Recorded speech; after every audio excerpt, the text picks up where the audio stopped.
Hi, this is 7 Grant 2, and this is going to be a new series I'm starting. It's going to be called Sploder Comes True.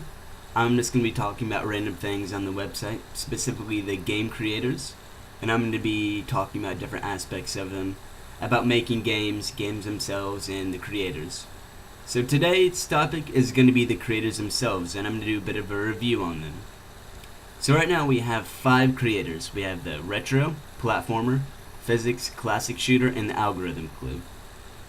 It seems to be that the classic shooter and the platform are the most popular right now, along with physics at a close second or third.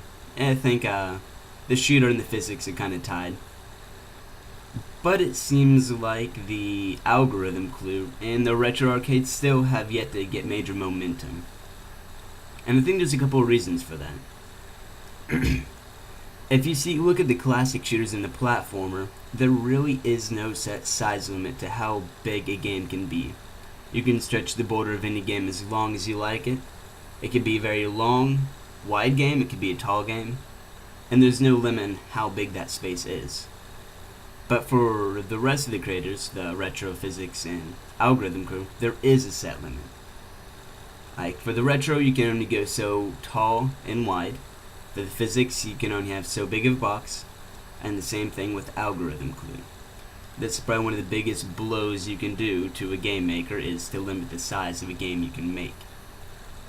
Given that the physics game, the puzzle maker, you can do quite a bit with it.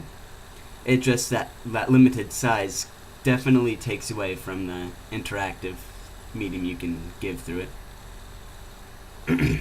Probably the second factor of why the platformer and the shooter seem to have dominated so well and have aged well through the past years, excluding the updates. But I mean, well, even with updates, all of the new items allowed for a different experience at which you could give.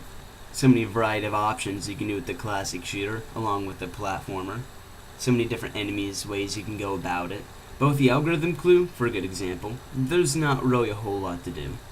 When it first came out, it was pretty cool. It had a really cool top-down shooter view.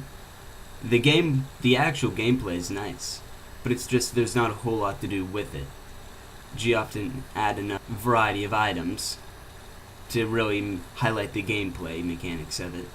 It's just you shot enemies and you moved, and that's about what every game is like. There's really no other core feature or core way of gameplay. Like the platform, you can go really dark areas with a torch. You can have it well lit. You can have platform. You can have shooting. You can have melee. Algorithm clue, not so much. It's all pretty much the same thing.